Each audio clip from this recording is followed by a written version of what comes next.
The Surfing Violinist presents Technical Difficulties Are Actually Violin Vlog 41. Started off May at Bergen Barrel, but this time as a spectator enjoying Anthony and Andrew, little knowing that in a couple months we would be packing Bergen together with what amounted to one of my favorite live performances in years. A bit of a reunion show. Tune into the July Violin Vlog for more. Drew at Juan Taco gave me the opportunity to play at Juan Taco Night Market, where Mel offered her wares, including the best version of strawberry sticky rice I've ever had.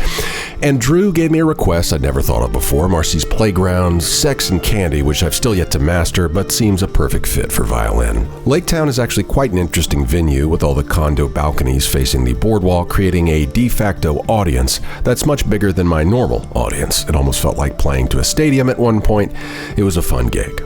On May 11th, I was shocked by two unexpected audience members, Jake and Melissa, who we shared time with in India. Jake was there when I first used the term Deshmex, as we enjoyed Domino's India taco concoction way back in Noida over 10 years ago. Mel joined us and we had a great time reminiscing about old times, and it was an honor to be able to play for them.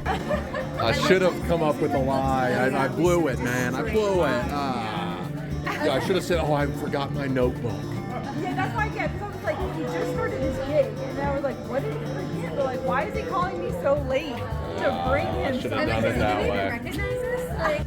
Also on May 11th, I got trolled so hard by Facebook's AI, I accidentally clicked the screen after posting a schedule update on Facebook, and they sometimes have these autofill suggestions beneath, and apparently one of them was Surfing Violinist's upcoming shows, and Facebook AI responded with this. One of many ways to insult the Surfing Violinist ego is by rubbing my nose in Lindsey Sterling's monolithic shadow, so credits to the AI overlords, you got me good. So now it's time for the technical difficulties. I was honored to be invited by Kelly and Chris to join Chris for a Little Village show. It was a fun show, and Chris is a great lead. He even does his own drums with his feet, has a cool setup. But that night was the beginning of the end of my current wireless pickup setup. This time last year, I was bragging about my Cloud Vocal wireless pickup, which I first used at Little Village, incidentally. And while I've had troubles with different parts of it, a short in the power cord or in the box itself began to rear its ugly head that night. We got it sorted out and the gig went fine, but when I returned to Village for a solo gig at the end of the month, the Cloud Vocal breathed its last, and without adequate backup plans, I was forced to lean on Chris Wade's troubleshooting acumen, and he and Trace, Little Village's resident problem-solving master, and Patrick, Little Village's resident musician and audio aficionado, they were able to help me limp through the gig with a cobbled-together mic setup. I've alluded to my performance nightmares before, showing up to a concert without clothes or a violin, the actual dreams I had back in the day before starting a live gigging musician part-time job. Well, this gig was the nightmare in reality, and I was thankful for the help to limp across the finish line. Some time ago, channel benefactor The Indian Dude warned me about my flippant disregard for gear and how it was really holding me back. And this night in particular brought the point home big time.